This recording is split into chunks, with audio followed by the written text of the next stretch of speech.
नमस्कार, आप देख रहे हैं 4 PM और मैं हूं आपके साथ सिमरत। दोस्तों, बिहार चुनाव में सीट शेयरिंग को लेकर के एक और जहां एनडीए में कल 8 घंटे की मेगा बैठक के बाद आज फाइनल लिस्ट आ गई है और केंद्रीय चुनाव समिति की बैठक को अचानक लीड करने पीएम मोदी पहुंचे हैं, तो दूसरी ओर गोदी मीडिया ने एक नया खेल शुरू किया है।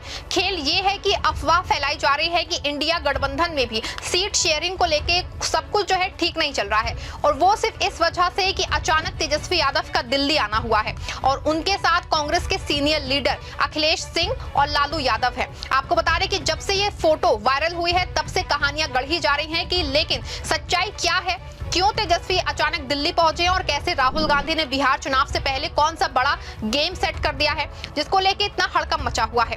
दोस्तों, बिहार चुनाव के लिए राहुल गांधी एक्टिव हो चुके हैं। बड़ी खबर है कि चुनाव से पहले ही दलित मुद्दे पे पीएम साहब और उनकी पार्टी को घेरने की तैयारी में है। एक तरफ जहां उनका दौरा राहुल गांधी रायबरेली में हुई दलित की हत्या के मामले में परिजन से मिलने जा रहे हैं, तो दूसरी ओर हरियाणा की आईपीएस पूरन कुमार के परिजनों से मुलाकात कर सकते हैं और देश में हो रहे दलितों के साथ ये जो लगातार अपमान के मामले हैं उसको सरकार को घेर सकते हैं। आपको बता दें कि बिहार चुनाव में इसका बहुत बड़ा फैक्टर दिख सकता है, क्योंकि जहां दलित वोट चुनाव में निर्णायक भूमिका में है, एक और अगर जहां इंडिया गठबंधन के पास मुस्लिम, यादव और कुछ सामान्य बिरादरी के लोग हैं, तो दूसरी ओर एनडीए के अति पिछड़े और सामान्य बिरादरी के वोट भी बड़ी तादाद में है। लेकिन दोनों ओर जो है फाइनल फैसला दलित वोटर्स ही करने वाले हैं। दलित जिनकी ओर जाएगा सरकार उसकी बन जाती है। ऐसे में दलितों को उत्पीड़न एक बड़ा चुनावी मुद्दा बिहार में बन सकता है और इस दिशा में राहुल गांधी तेजी से आगे बढ़ते हुए दिखाई दे रहे हैं। आपको बता दें कि एक और जहां राहुल गांधी अपनी नई रणनीति को लेके आगे जाने के लिए उस पे अगली रणनीति बनाने के लिए तेजस्वी यादव को दिल्ली बुला के उनसे मुलाकात की है। दूसरी ओर गोदी मीडिया ये अफवाह फैलाने में जुट गई है कि इंडिया गठबंधन में सीट शेयरिंग पे पेंच फंस गया है, लेकिन अंदर खाने की खबर है कि इस तरह की कोई बात नहीं है। इंडिया गठबंधन में सब कुछ पहले से तय हो चुका है। तेजस्वी यादव सीएम होंगे और उनके साथ अल्पसंख्यक, दलित और अन्य पिछड़ा वर्ग से एक एक डिप्टी सीएम बनाए जाएंगे। जहां तक सीटों का सवाल है तो पहले से इंडिया में सब कुछ तय है। ये बात जग जाहिर है कि आरजेडी 134 सीट पे, कांग्रेस 55 सीट पे, कम्युनिस्ट के सभी दलों के लिए 32 सीटें, वीआईपी के लिए 16 सीटें और अन्य छोटे दलों के लिए 7 सीटों पे लड़ाने का पूरा प्लान है। हाँ, सिर्फ इतना नहीं हुआ है कि सीएम का आधिकारिक ऐलान हुआ हो, हालांकि ये बात भी पूरी तरह से साफ है कि इंडिया गठबंधन के सभी दल सीएम के रूप में तेजस्वी यादव को अपना सीएम प्रत्याशी मानते हैं। इसी वजह भी है दोस्तों कि क्योंकि अब तक जितने भी सर्वे आए हैं सभी में तेजस्वी यादव बतौर सीएम बिहार के लोगों की पहली पसंद है। आपको बता दें कि पिछले दिनों सी वोटर्स का जो सर्वे सामने आया था उसमें तेजस्वी को 35.5% जो है, नीतीश कुमार को 15% और प्रशांत किशोर को 20 लोगों की पहली पसंद वो बने हुए हैं। ऐसे में साफ है कि पहले और दूसरे नंबर में लगभग 1.5 गुना का अंतर है और अब राहुल गांधी ने तेजस्वी और अखिलेश को दिल्ली बुलाया है और इस पे फाइनल मीटिंग होनी वो है। ऐसा कहा जा रहा है कि बिहार चुनाव से पहले इंडिया अपने सीएम के नाम का ऐलान भी कर सकता है। लेकिन दोस्तों, गोदी मीडिया ये अफवाह फैलाने में लग गया है कि इंडिया में सीट शेयरिंग पे पेच फंसा हुआ है, जबकि सच्चाई ये है कि एनडीए में जबरदस्त सिर फुटबॉल चल रही है। आपको बता दें कि कल जब अचानक उपेंद्र कुशवाहा ने एक ट्वीट किया था तो हड़कंप मच गया था। जहां मीटिंग लेने के लिए जेपी नड्डा को आना पड़ा था, तो वहीं आनंद फानंद में अमित शाह खुद मीटिंग लेने आए थे, लेकिन उनके जाने के बाद भी कोई चाणक्य नीति नहीं चली। आपको बता दें कि 8 घंटे की मैराथन बैठक चली लेकिन कोई रिजल्ट ही नहीं निकला है। अंदर खाने की खबर है कि चिराग किसी भी कीमत पे 35 सीटों से कम पे मानने को तैयार नहीं है और उपेंद्र कुशवाहा व जीतन राम मांझी भी जिद पकड़े हुए बैठे हैं। ऐसे में एक और जहां पीएम साहब के चाणक्य की सारी रणनीति फेल होती दिख रही है कि मामले को सुलझाने और के लिए बीजेपी पूरी ताकत जो है वो झोंकने पे लगी है, लेकिन सीट शेयरिंग पे कोई तीनों दल कुछ सुनने को तैयार नहीं है। आपको बता दें कि पहले ऐलान किया गया था कि 11 तारीख को बिहार के चुनाव समिति की बैठक होगी, फिर 12 तारीख को केंद्रीय चुनाव समिति की बैठक होनी थी और 13 तारीख को प्रत्याशियों की सूची सामने आ जानी थी। लेकिन आपको बता दें कि केंद्रीय चुनाव समिति की बैठक से पहले ही आनंद फानंद में बीजेपी ने अपनी सीट शेयरिंग के साथ प्रत्याशियों की सूची जारी कर दी है।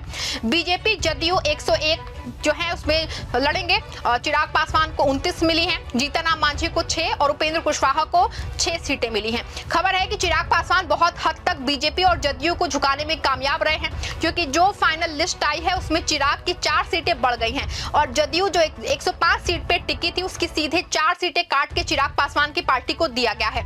हालांकि दावा किया जा रहा है कि अभी भी कुछ जगह जैसे कि उपेंद्र कुशवाहा और जीतनराम मांझी के लेकर के पेंच फंसा है और शायद यही वजह है कि केंद्रीय चुनाव समिति की बैठक में सीधे पीएम साहब ने लीड किया है। हालांकि पहले ऐसी योजना नहीं थी। आपको बता दें जिस तरह से लगातार पेंच फंसता जा रहा है और पीएम साहब के चाणक्य जी जिस तरह से फेल हो गए हैं, ऐसे में अब पीएम साहब के पास खुद मोर्चा लेने के लिए कोई दूसरा विकल्प ही नहीं है। बता दें आपको कि सीट शेयरिंग से पहले ही बीजेपी के अमित शाह और धर्मेंद्र प्रधान जैसे बड़े चेहरे फेल हो चुके हैं और यही वजह है दोस्तों कि पीएम मोदी खुद केंद्रीय चुनाव समिति की बैठक को लीड करने के लिए सामने उनको आना पड़ा है। 2 दिन पहले जब चिराग पासवान पूरी तरह आक्रामक थे तो अचानक केंद्रीय मंत्री नित्यानंद पीएम मोदी के दूत के रूप में सामने आकर चिराग को समझाने और सार्वजनिक तौर पे बिल्कुल अलग मैसेज देने की कोशिश की थी और पीएम की ओर से राज्यसभा और विधान परिषद की सीटें देने का वादा किया था। लेकिन इसके बाद भी चिराग बहुत संतुष्ट नहीं थे और कल की मीटिंग 8 घंटे चलना इस बात का सबूत है कि मीटिंग में चिराग को लेकर भारी मंथन हुआ। वैसे तो चिराग की डिमांड 35 थी, लेकिन बीजेपी ने नीतीश कुमार के जदयू की 105 सीटों को घटा के 101 करते हुए चिराग को मनाने की पूरी कोशिश की है। हालांकि फिर भी लोजपा पूरी तरह खुश नहीं थी। यही वजह है कि पीएम मोदी आज बैठक को खुद लीड करने अचानक पहुंचे हैं, क्योंकि अगर ये सब कुछ जानते थे कि अगर पीएम मोदी कुछ कहेंगे तो चिराग कुछ नहीं कहेंगे। आपको बता दें कि सब बातें छिपाने का प्रयास किया जा रहा है और फोकस इस बात से हटा के एनडीए गठबंधन से इंडिया गठबंधन पे किया जा रहा है। लेकिन बिहार चुनाव के लिए राहुल गांधी का मेगा प्लान वो तैयार हो चुका है। एक और जहां तेजस्वी यादव के सीएम प्रत्याशी का जल्द ऐलान होगा तो दूसरी ओर राहुल गांधी को दलित उत्पीड़न वाले मामले को उठाना बहुत बड़ा गेम साबित होगा। आपको बता दें कि जो अफवाह फैलाई जा रही है कि इंडिया गठबंधन में सीट शेयरिंग को लेकर राहुल, तेजस्वी और लालू यादव की मुलाकात होनी है, ये सरासर गलत है। लालू यादव और राबड़ी देवी इसीलिए दिल्ली पहुंचे हैं कि लैंड फॉर जॉब मामले में 13 सितंबर को सुनवाई होनी है। इसमें ना सिर्फ लालू यादव, राबड़ी देवी का नाम है बल्कि तेजस्वी यादव और मीशा भारती का भी नाम शामिल है। सभी को कोर्ट में पेश होना है। खबर है कि इसमें कोई बड़ा फैसला हो सकता है।